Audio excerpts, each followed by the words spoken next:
તો કાલે આપણે જોયું હતું કે ઘણા આપણો સમાજની અંદર એવો મોટો વર્ગ છે, બરોબર છે, કે જેને પોતાની જે પ્રાથમિક જરૂરિયાતો છે એ પણ સંતોષી શકતો હોતો નથી, જેવી કે અન્ન, વસ્ત્ર, આવાસ, આવી જરૂરિયાતો જે લોકો સંતોષી શકતા નથી ને એને આપણે શું કહીએ?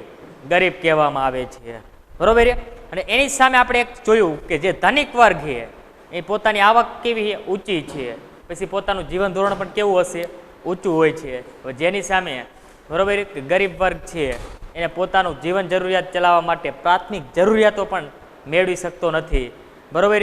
અને એની આપણે પ્રસ્તાવનાની અંદર જોતા જઈએ હવે કે ગરીબી અર્થતંત્રમાં પ્રવૃત્તિ એવી સ્થિતિ છે કે જેમાં સમાજનો એક વર્ગ પોતાની પાયાની લઘુત્તમ જરૂરિયાતો સંતોષી શકતો નથી, બરોબર. આપણે જોયું કે જે પાયાની લઘુત્તમ જરૂરિયાતો છે કે જે ગરીબ વર્ગ છે એ સંતોષી શકતો હોતો નથી. ત્યારબાદ આગળ આપણે જોતા જઈએ અને મોટાભાગના વિકાસમાન દેશોમાં જ્યાં માથાડ આવકનું નીચું પ્રમાણ છે, આવકની અસમાન વહેંચણી જોવા મળે છે, ત્યાં વસ્તીનો મોટો ભાગ કે જે ગરીબ છે. કેવા વિસ્તારોની અંદર? કે જે વિકાસમાન દેશો છે, બરોબર, એમની અંદર જેમનું માથાડ આવકનું પ્રમાણ કેવું છે? નીચું છે. શા માટે નીચું હશે? કે એમની આવકની જે વહેંચણી છે ને એ કેવી થઈ છે? અસમાન થઈ છે, બરોબર. આવકની અસમાન વહેંચણીને કારણે શું થવાનું હોય? કે મોટા ભાગના લોકો કેવા જોવા મળે આપણને? કે ગરીબ જોવા મળતા હોય છે, બરોબર. અને સારું જીવન જીવવા પાયાની લઘુત્તમ જરૂરિયાતો જેવી કે પોશાક, આહાર, કપડાં, સારું રહેઠાણ પ્રાપ્ત કરી શકતા નથી. અને એ લોકોને સારું જીવન ધોરણ તો જીવવું હોય પણ એમને માટે પોશાક એટલે પહેરવા કપડાં, બરોબર, રહેઠાણ એટલે રહેવા માટે મકાન, બરોબર, ખોરાક એટલે અન્ન જે છે તે, તો આવી વસ્તુ હોય જે જીવન જરૂરિયાત વસ્તુ, તો એ પણ એ લોકો પ્રાપ્ત કરી શકતા હોતા નથી, બરોબર. ત્યારબાદ આપણે આગળ જોયું હતું કે તો બીજી તરફ આપણે જોઈએ કે ધનિક લોકો જે છે એમની પાસે શું હોય? સાધન સંપત્તિ સારી હોય, બરોબર. એટલે એમની આવક પણ કેવી હશે? ઊંચી હશે. અને આવક જેની ઊંચી હોય તેમનું જીવન ધોરણ પણ કેવું આવે? ઊંચું હોય છે, બરોબર. તો એમનું જીવન ધોરણ પણ અંતે ઊંચું હોય છે. અને અર્થતંત્રમાં જોવા મળતી આર્થિક અસમાનતાને કારણે સમાજમાં અશાંતિ, બરોબર, અસંતોષ, ઈર્ષાભાવ તેમજ વર્ગ વિગ્રહ જેવી પરિસ્થિતિઓ પણ આપણે જોવા મળે છે. હવે આપણે જોયું કે અર્થતંત્રની અંદર જોવા મળતી જે આર્થિક અસમાનતા, બરોબર, કે જે આર્થિક અસમાનતા એટલે કે આર્થિક વસ્તુ હોય એની અસમાન રીતે વહેંચણી કરતા હોય ત્યારે કેવા આપણે સમાજની અંદર પરિસ્થિતિઓ જોવા મળે? તો કે ઈર્ષાભાવ, પછી વર્ગ વિગ્રહ, બરોબર, અસંતોષની ભાવના સર્જાય, પછી અશાંતિ. તો આવા બધા શું થાય? આવી બધી પરિસ્થિતિઓ ઊભી થતી હોય છે. શેના લીધે? આર્થિક અસમાનતાના લીધે, બરોબર. તો આ પરિસ્થિતિઓ ઊભી થતી હોય છે. અને માનવ વિકાસ અહેવાલ 1997 મુજબ આર્થિક વિકાસ એ સાધન છે અને માનવ વિકાસ એક શું છે? ધ્યેય છે. તો કે માનવ વિકાસ અહેવાલ ક્યારે રજૂ થયો? 1997 ની અંદર. એની અંદર શું કહેવામાં આવ્યું છે? કે જે આર્થિક વિકાસ થાય આપણે જોયું તો એ શું છે? સાધન છે. પણ જ્યારે માનવનું કલ્યાણ થાય એટલે કે માનવ વિકાસ થાય તો એ શું છે? કે માનવ વિકાસ એ એક આપણો ધ્યેય છે, એટલે કે માનવનો વિકાસ થવો જોઈએ. કયા અહેવાલ મુજબ? કે માનવ વિકાસ અહેવાલ 1997 મુજબ.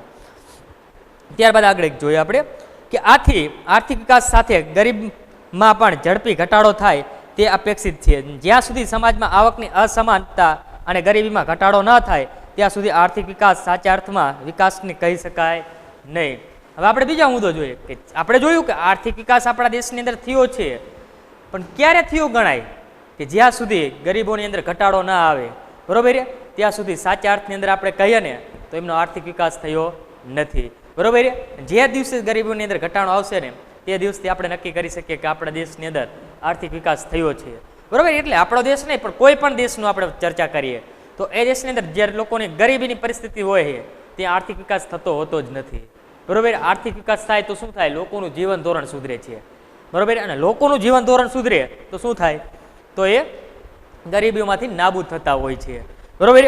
ત્યારબાદ આગળ આપણે જોતા જઈએ કે આર્થિક વિકાસ સાચા અર્થમાં વિકાસ કહી શકાય નહીં. અને આ સંદર્ભમાં ભારતમાં આયોજન કાળ દરમિયાન ગરીબી નાબૂદનો ધ્યેય આયોજનનો એક મહત્વનો ધ્યેય તરીકે પણ સ્વીકાર્યો હતો. કે જ્યારે ભારતનો આયોજન કાળની શરૂઆત થઈ, બરોબર, એનો મુખ્ય ધ્યેય શું હતો? તો એનો મુખ્ય ધ્યેય એ હતો કે જે આપણા દેશની અંદર ગરીબી છે, બરોબર, એ ગરીબી નાબૂદ કરવાનો એનો મુખ્ય હેતુ હતો. કારણ કે આપણે કોઈ પણ કારણસર કોઈ પણ આયોજનના હેતુસર ગરીબી કેવી રીતે આપણે નાબૂદ કરવી, બરોબર, એ આયોજન કાળની અંદર એનો મુખ્ય મુદ્દો હતો. અને એ દૂર કરવા માટે એના પ્રયાસો પણ એમને કર્યા છે, તો એ આપણે જે આયોજન કાળ દરમિયાન આપણે જોઈએ કે 5મી અને 6ઠી પંચવર્ષીય યોજનાની અંદર બરોબર ગરીબોને નાબૂદ કરવા માટે એના અલગ અલગ કાર્યક્રમો ગોઠવવામાં આવ્યા હતા બરોબર, એની વ્યૂહરચના ઘડવામાં આવી ને અલગ અલગ યોજનાઓ બહાર પાડવામાં આવી કે જેના લીધે પણ ગરીબીનું પ્રમાણ શું થાય, ઘટે. તો આવી યોજનાઓ ક્યારેક અમલમાં આવી હતી કે 5મી અને 6ઠી પંચવર્ષીય યોજના જ્યારે બહાર પડી ને ત્યારે આ વસ્તુઓ અમલમાં મૂકેલી હતી બરોબર, અને એટલે કે શરૂ કરવામાં આવી હતી. તો હવે આપણે ગરીબીનો ત્યારબાદ આ પ્રસ્તાવના આપણે જોઈ હતી બરોબર. હવે આપણે ગરીબીનો અર્થ જોવાનો છે. તો આપણે ગરીબીના અર્થની અંદર પણ આપણે એની વ્યાખ્યા જોઈ હતું બરોબર, કે કોને આપણે ગરીબીની અર્થની અંદર શું જોયું હતું કે સમાજનો જે એક વર્ગ છે અથવા સમાજનો એક વર્ગ જે છે મોટો વર્ગ બરોબર, એ પોતાની લઘુત્તમ જરૂરિયાતો પણ સંતોષી શકતો હોતો નથી. તો તેવા વર્ગને આપણે શું કહેતા હતા, ગરીબ કહેવામાં આવતા હતા બરોબર. તો આ ગરીબની આપણે છેલ્લે વ્યાખ્યા જોઈ હતી ને અહીંયા સુધી આપણું ચેપ્ટર હાલ્યું હતું. ત્યારબાદ આપણે લાઇટનો પ્રોબ્લેમ હોવાને લીધે કાલે આપણે આગળ ભણી શક્યા નહોતા બરોબર. તો આજનો મુદ્દો આપણે આગળ ભણશું. તો હવે આપણે જોતા જઈએ એની અંદર કે વિશ્વના મોટા ભાગના દેશોમાં ગરીબીનું અર્થઘટન કરવાના પ્રયાસો થયા છે. આપણે જોઈ શકીએ છીએ કે વિશ્વના જે મોટા ભાગના દેશો છે એમાં શું કરવામાં આવ્યું કે જે ગરીબી છે એના ઉપર અર્થઘટન કરવામાં આવે છે કે શા માટે આટલી બધી આપણા દેશની અંદર ગરીબી છે બરોબર, અને કયા કારણસર ગરીબી વધતી જાય છે તો એનું અર્થઘટન કરવામાં આવે છે. અને આગળ આપણે જોઈએ તો કે પરંતુ ગરીબી એક સાપેક્ષ ખ્યાલ હોવાથી તેનો અર્થ સમય, સ્થળ અને સમાજ બદલાતો જ રહે છે બરોબર. ગરીબીનો ખ્યાલ કેવો છે તો કે સાપેક્ષ ખ્યાલ છે.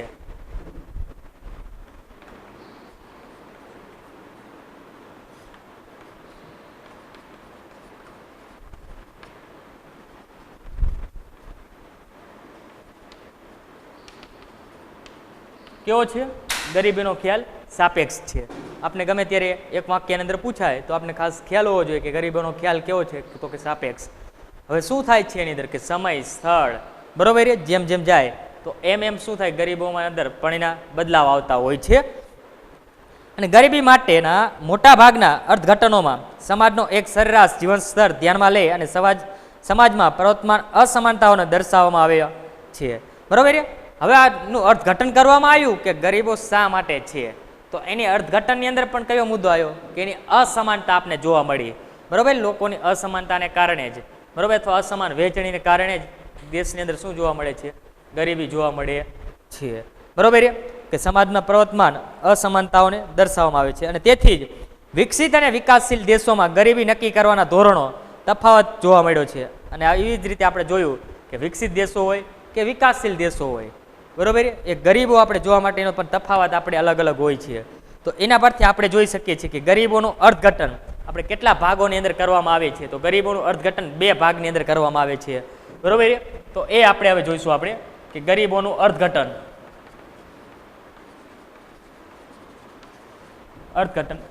2 ભાગમાં કરવામાં આવે છે. તો એના કયા 2 ભાગ છે તો એ આપણે ખાસ હવે અભ્યાસ કરશું.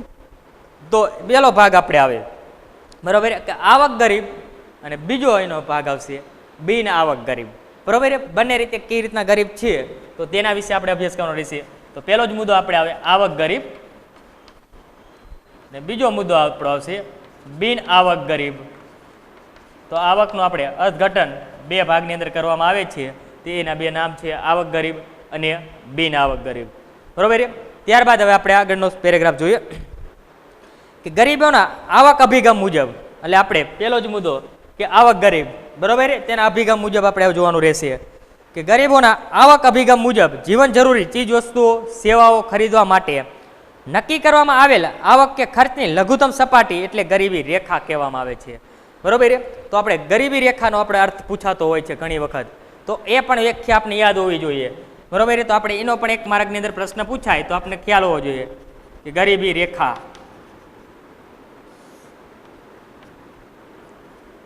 તો એની વ્યાખ્યા આપણે લઈએ. એની વ્યાખ્યા શું આવે કે ગરીબ આવક અભિગમ મુજબ. કયા અભિગમ મુજબ એની વ્યાખ્યા મળી છે કે ગરીબ આવક અભિગમ એટલે કે જે આપણે ગરીબ આવક અભિગમ છે જે આપણે ગરીબોનું અર્થઘટન કરીને પહેલો જ મુદ્દો એના મુજબ આપણે વ્યાખ્યા આપેલી છે ગરીબ આવક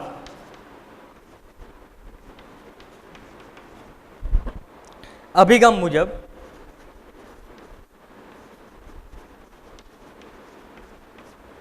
માનવ જરૂરી ચીજવસ્તુઓ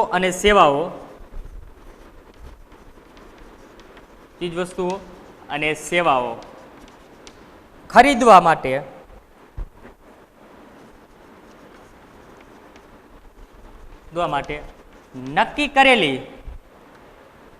નક્કી કરવામાં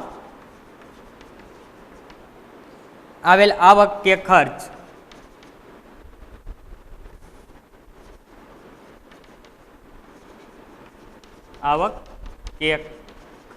ખર્ચ લઘુત્તમ સપાટી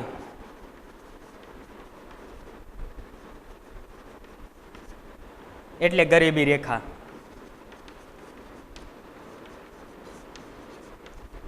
તો આપણે તો ગરીબી રેખાનો અર્થ તો કે જે માનવ જરૂરિયાત ચીજ વસ્તુઓ અને સેવાઓ હોય એને ખરીદવા માટે બરોબર એનો આપણે લક્ષ્ય નક્કી કર્યો હોય કે લઘુત્તમ સપાટી આપણે એટલું ખ્યાલ હોય કે આ વ્યક્તિ છે ઓછામાં ઓછા 100 રૂપિયાનો તો ખર્ચો કરી જ શકે બરોબર એટલે એની સપાટી જે નક્કી કરવામાં આવેલી હોય તો તેને આપણે શું કહેવામાં આવે ગરીબી રેખા કહેવામાં આવે છે કે આટલી એને આવક મળવી જોઈએ આટલો એનો ખર્ચ થવો જોઈએ તો એ નક્કી કરતી જે સપાટી છે ને એને આપણે ગરીબી રેખા કહેવામાં આવતી હોય છે બરોબર. તો એની અંદર આપણે આગળ જોતા જઈએ હવે.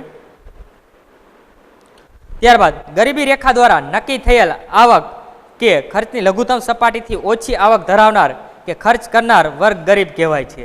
હવે શું આગળનો મુદ્દો જોયો આવવાનો આપણે કે જે ગરીબી રેખામાં અંદર નક્કી કરવામાં આવેલું હોય બરોબર એટલી આવક ધરાવનાર લોકો હોય બરોબર અથવા આવક અથવા ખર્ચ કરવો પડે બરોબર એ લઘુત્તમ સપાટી છે એની એ લઘુત્તમ સપાટી કરતાં પણ ઓછી આવક બરોબર કે ખર્ચ કરનાર લોકો જે છે ને એને આપણે શું કહેવામાં આવે ગરીબ કહેવામાં આવે છે. તો એ મુદ્દો પણ આપણે ધ્યાનમાં લઈએ કે ગરીબી રેખાની સપાટી મુજબ આવક કે ખર્ચ લઘુત્તમ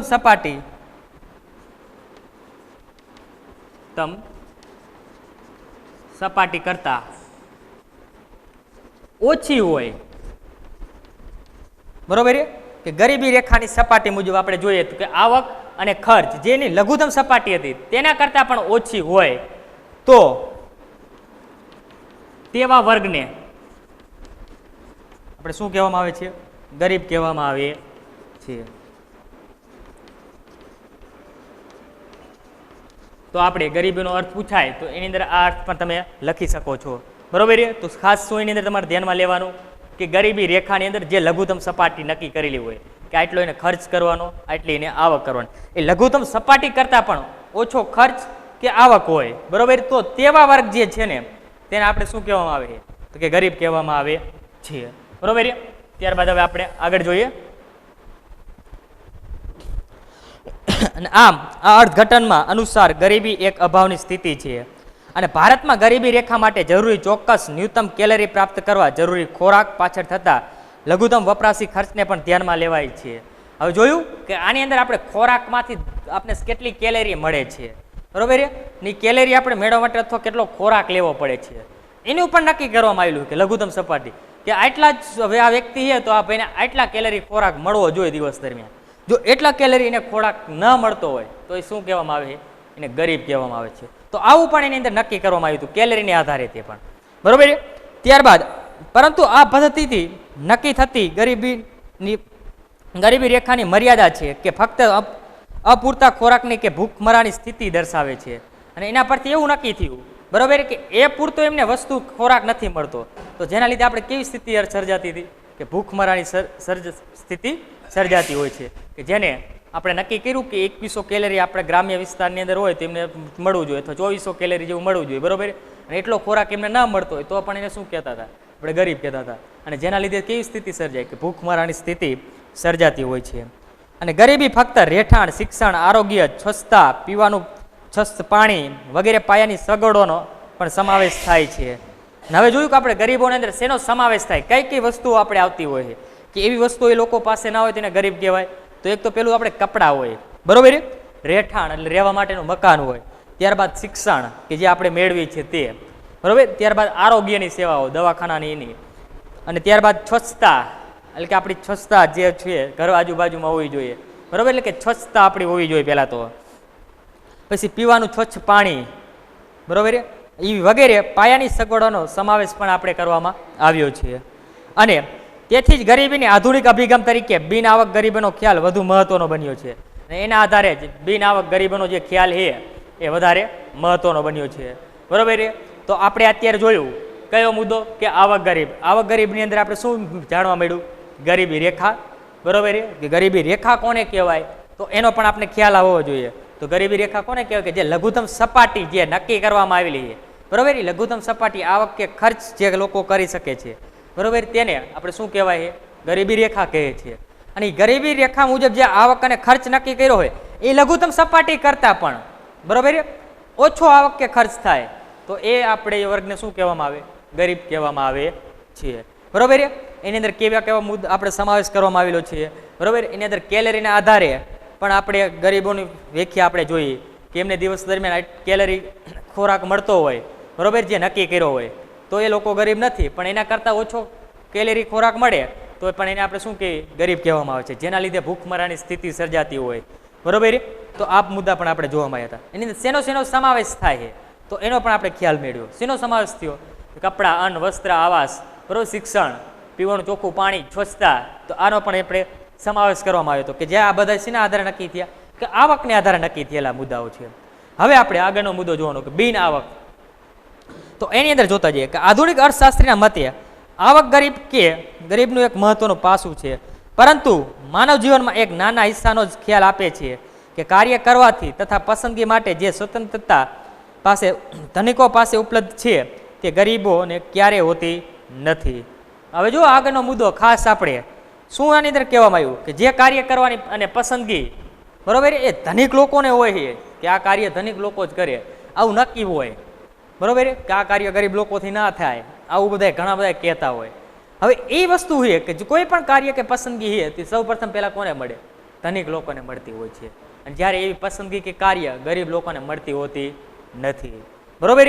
કોઈ પણ કાર્ય હોય તો એની પસંદગી કોને મળે? ધનિક લોકોને મળે છે, જ્યારે ગરીબ લોકોની પસંદગી મળતી નથી.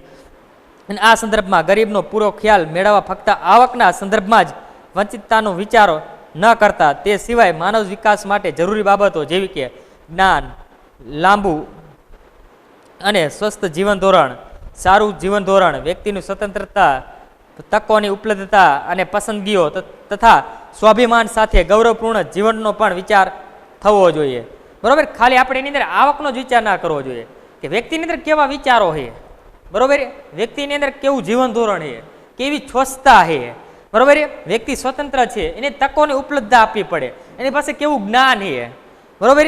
એના લીધે જ આપણે નક્કી કરી શકીએ કે આ વ્યક્તિની અંદર જીવન જીવવા, ગૌરવપૂર્ણ જીવન જીવવાનો પણ એનો વિચાર કરવો જોઈએ કે એની માટે પણ આપણે વિચાર કરવો જોઈએ કે એની પાસે જ્ઞાન છે આ વિષયનું, તો એનો પણ આપણે ભલે ગરીબ છે તો એનો આપણે આ કોઈ પણ કામની અંદર એનો સમાવેશ કરવો જોઈએ, બરાબર. તો આનો પણ આપણે વિચાર કરવો જોઈએ. એની સાથે સાથે સંયુક્ત રાષ્ટ્રીય વિકાસ કાર્યક્રમ, બરાબર, સંયુક્ત રાષ્ટ્રીય વિકાસ કાર્યક્રમ જેને આપણે UNDP તરીકે ઓળખવામાં આવે છે, બરાબર. એનું પૂરું નામ આપણે ગમે ત્યારે પૂછાય તો આપણે ખબર હોવી જોઈએ કે UNDP સંયુક્ત રાષ્ટ્રીય વિકાસ કાર્યક્રમ.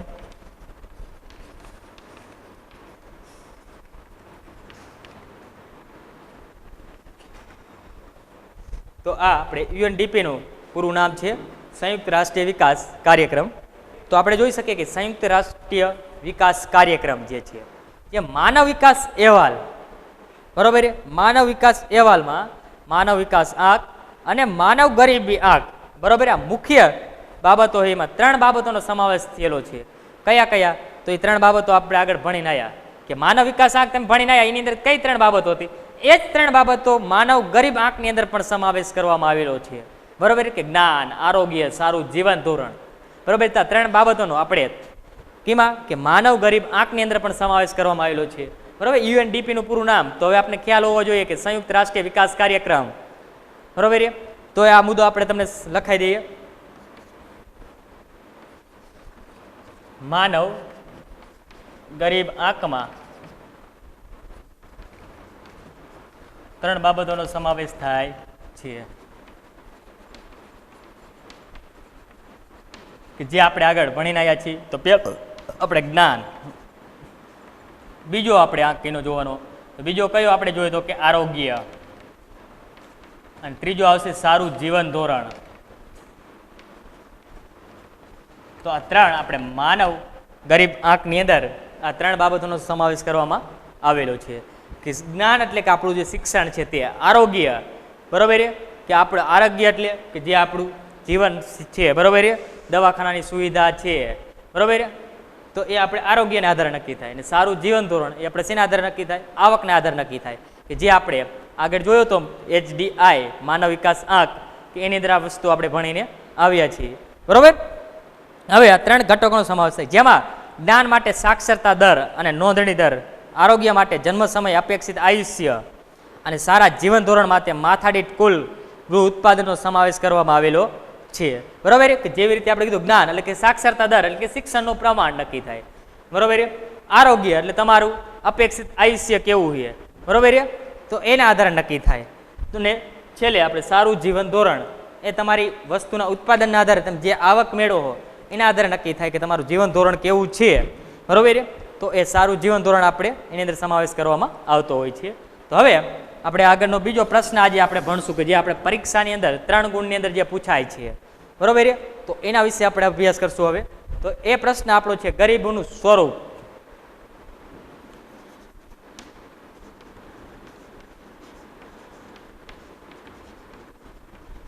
તો આજનો આપણો પહેલો જ પ્રશ્નની શરૂઆત કરીએ કે ગરીબોનું સ્વરૂપ બરોબર. તો એની અંદર આપણે જોઈએ છીએ તો કે ગરીબી આપણે 2 ભાગની અંદર વિભાજિત કરવામાં આવેલી છે બરોબર. એના 2 ભાગ વિશે આપણે અભ્યાસ કરવાનો છે. તો પહેલો ભાગ આપણે જોવાનો કે નિરપેક્ષ ગરીબ અને સાપેક્ષ ગરીબ, આના વિશે આજે આપણે ભણશું બરોબર. તો પહેલો જ મુદ્દો આપણે આવશે નિરપેક્ષ ગરીબ, અને બીજો મુદ્દો આપણો ભણવાનો છે સાપેક્ષ ગરીબ. તો 2 મુદ્દાને આધારે આપણે ગરીબોનું સ્વરૂપ આજે આપણે ભણવાનું છે બરોબર. તો અત્યારે આપણે અહીંયા સુધી ભણ્યા